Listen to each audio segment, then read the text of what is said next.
Hello, Facebook family. It's Jedediah, and the first thing is that I'm so glad to finally be home in my own bed, back in Chicago, and I'm definitely glad to be here. But I need you all to come on in, 'cause I want to talk to you guys about this situation with this young lady, Kanika, the young lady who was found inside of the freezer that I'm pretty sure everybody is made aware of now. But I want to talk to you guys specifically about this, and I want to share some things that really lay on my heart. I have shared a few things. Hello, everybody. Hey, Ferguson. Hey, Belinda. I've shared a few things about this particular case. There is no way that you saw the particulars of this case and you were not deeply and profoundly impacted and affected by this. There is no way possible. Even the worst of societies, the worst of people in society, once you saw this, it has impacted your life. It has made you rethink about a lot of things, made you rethink how you raise your children. It made you rethink your friends. And I just want to say a few things. The first thing that I want to say is when I got off of my plane and I got on the CTA, I actually heard people talking about this case, and you could literally hear, and there was so many from the airport to home.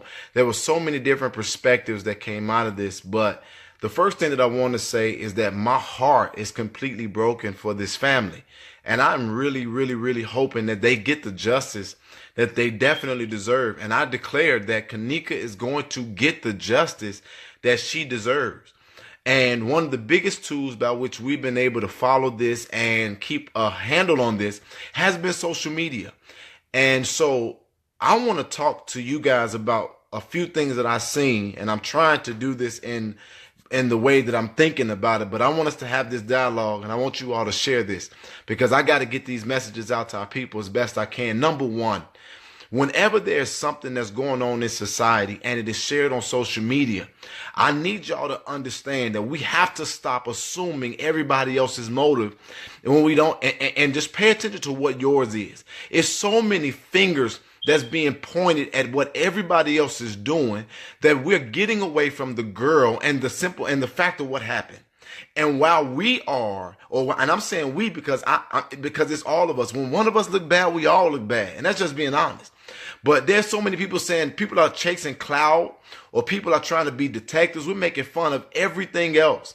And what we should be focused on as a people, as a society, as a country, what we should be focused on is applying the right pressure every step of the way for this young lady to get justice.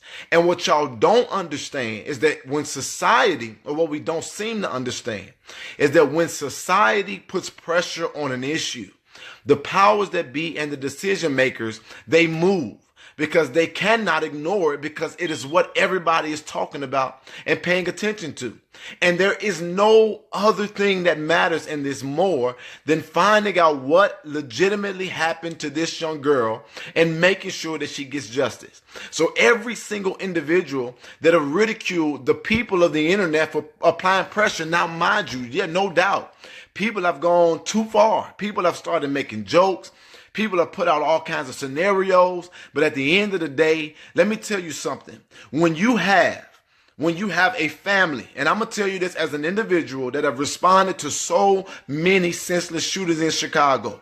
When you have a family that has a tragedy that is literally unbearable to this degree, that you go from having a normal life overnight to being a sensation all over the web, the number one goal is to get answers.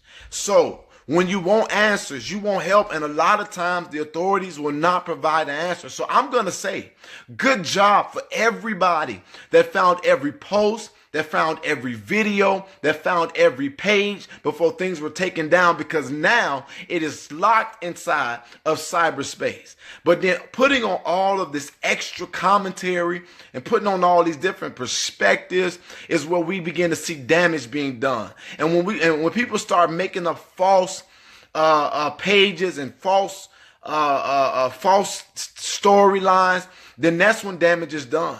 And so what I'm trying to say to our people is there is no decorum as it relates to how social media act. But there should never been a time where our people should have got off of the central message, where it was justice for Kanika.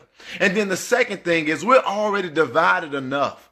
Do you all not know that I rode on the CTA today coming home and I saw some of the most unbelievable behavior from young women of color on the train, on the bus, at the bus stop, in their conversations, on their phones, that lets me know that Kanika is not an isolated situation. I'm sorry. Now, this might not be popular and everybody might not like it, but our children are out there. We don't know all the details. We don't know what really happened. But my message on my point, now I ain't got on there, done no protesting, no marching, no excessive posting, because when I go to bed tonight, I'm back at home in Chicago. I'm getting up to go to Rosemont Police Department, to go to Chicago Police Department, and to go to the hotel. And why am I going there? I'm going there to say that you all better do every damn thing in your power to make sure that the storyline is authentically discovered and that the justice for this young lady is served. And I am not a man of authority. I'm not a police officer that's handling the case, but I am a citizen that will dance on your neck every step of the way until society knows what happened to this child. That is the message. Justice for Kanika. Peace and closure for the family. The more y'all put on their mess, the more it hurts those that are affected more intimately. We all are disgusted. We all are unraveled and shaken and disheveled. But they feel in pain that you all will never be able to understand. They got stuff. That mama has got to have stuff going on in her mind right now that there is no possible way that any of us could understand it. And I know that from my own situation. Everybody got all these opinions and all these perspectives. But right now, if we were responsible, we would be not trying to just shut stuff down. But that mother should see an outpour of love from the people of the city of Chicago in front of her household. That should be what's disturbing her, is that there's just too many people trying to do this, do that, show up here, show up there because we care. But people don't really give a damn. Yeah, everybody just want to get on social media and say stuff and point fingers and talk about who looking for clout and who don't know what the hell they talking about. None of us do, because none of us were there. But then here's the other thing that's really this is really what's really bothering me. Y'all gonna turn around with us. I didn't put on my own Facebook page. And this ain't no shameless plug. This is the honest truth. I've been speaking about coming back home to push unity amongst black people in Chicago. And this situation that made y'all enter or instruct your children to another degree of skepticism, paranoia, and fear. Let me help you all out. When I grew up, my mother taught us about the spirit of discernment. My mother taught us how to pray. My mother taught us how to pay attention to people. My experiences in life taught me how to pay attention to people. You don't start telling your children that they can't trust nobody. You don't start telling your children that people are out to get them and that you shouldn't have no new friends. And then now y'all got to check up all your friends. That ain't the message. The message is, how do we then become better as a people and as a society after this tragic situation? Y'all make one tragedy translate into a tragedy now for all of us, because we already don't like each other. We already skeptical and paranoid of each other. And then now all y'all saying you can't trust nobody. You're making it worse. What we all should be saying is that if you black, if you are a person of color, if you are a parent and you have a daughter, we all need to come together and we got to heal as a society, because there's no damn way that you saw any of that and have not been affected by it deeply and profoundly. And the church world, again, when y'all gonna learn? When are you gonna get this? That the reason why society does not understand the power of prayer is because prayers keep being told in a world that's not getting no tangible results. People are not seeing the footwork behind your prayer, because you do not pray for magic. You pray for wisdom. You pray for favor. You pray for direction. But because y'all keep praying and crisis keep coming after crisis, they don't respect prayer because they don't know what it does. because people don't know what it does. People are praying and the society is becoming more disheartening. And so I got to get on here tonight to say, if you put these children's addresses out, as one young lady, Alita Clark, said, you are so wrong, because you don't know what's happening. And I'm going to tell you what happens with social media by experience. All somebody got to do is hear a rumor about you. And it's all kinds of crazy folks out here. They will come for blood and they will take your life. I have had, I'm not coming to y'all based off of hearsay.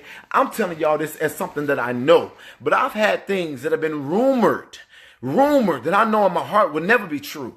But just based off of that, I have had, forget about that. The day I jumped on that stage at the Donald Trump rally was the day I saw the ugliness of America, because so many threats.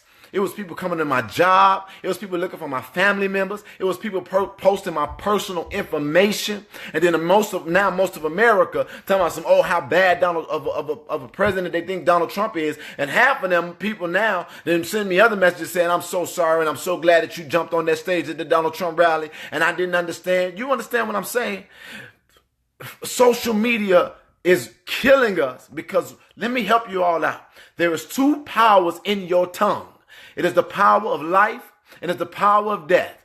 And what you do with your social media is what's coming out of your mouth. It's coming out of your mouth, out of your mind, out of your heart, out of your hands, into your screen. And it is literally sending messages across the board. So this young lady can't get no peace in her and resting, and she can't get no justice in a society that is distracted and all over the place. And so I come on here today asking you all in a spirit of solution.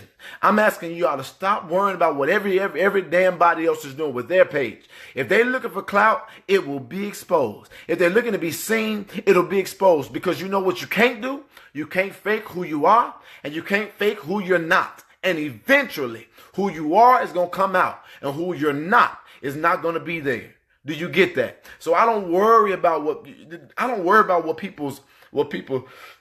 if people trying to get famous or people trying to get seen, because guess what? A lot of people are.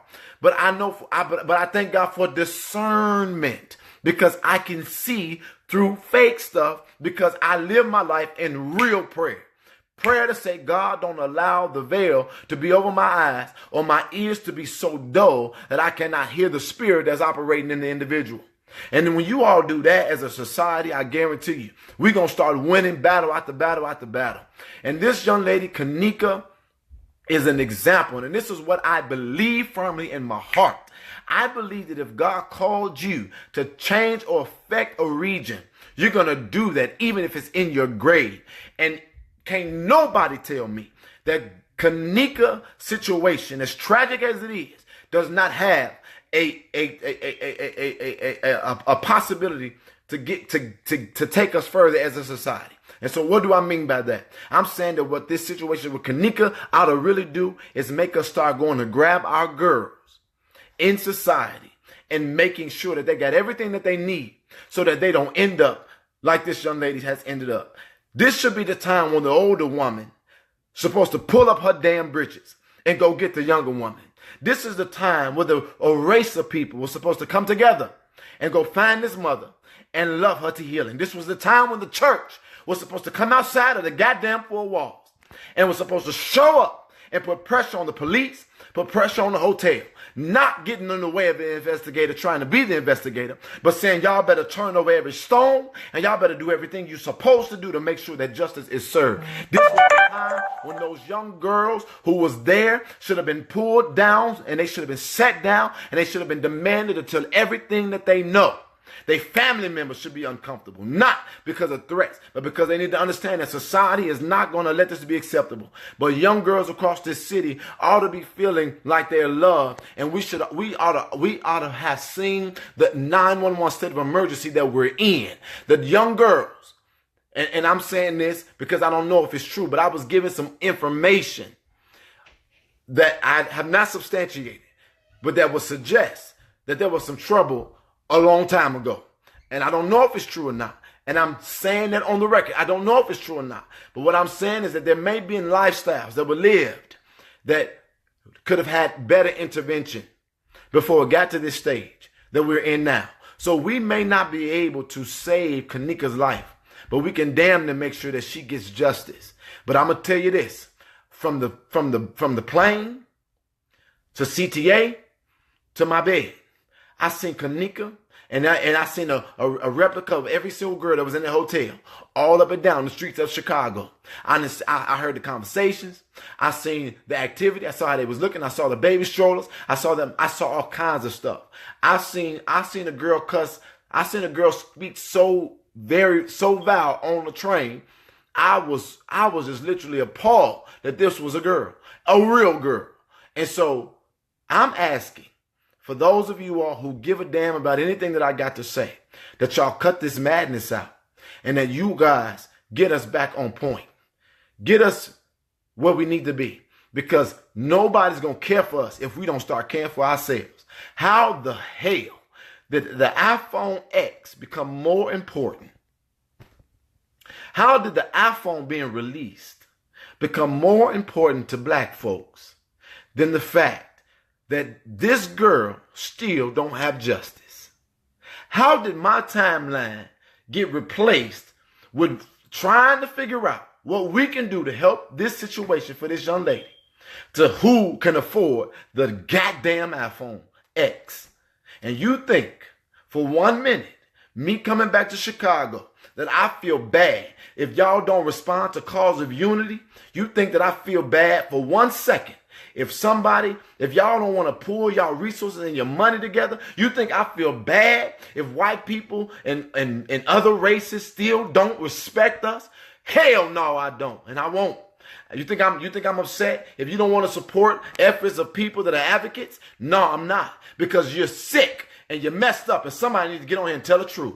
And that's going to be me. And I don't care who don't like it. I don't care who want to be my friend or not. I don't care about that stuff no more, because I'm so sick of living in this world that is clearly wicked and that is clearly demonic on every level, because people have lost their damn minds and they've lost their affection for one another. Get back to yourself. Get back to your mind. Get back to your heart. And at the end of the day, there's one message that matters. Justice for Kanika. If you showed up for the right reason, if you showed up for the wrong reason, I just got one response to you. Thank you, goddammit, for showing up. And since we all here at the same time, at the same place, we might as well get justice in the meantime. So help me out if you will. Share the video and let's get back to focus. Forget the iPhone.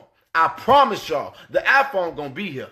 But if we don't fix this and we don't do this right now, there could be another Kanika. And we could be right back in the same place. And we could be no better at the end of this situation. And that I just can't live with.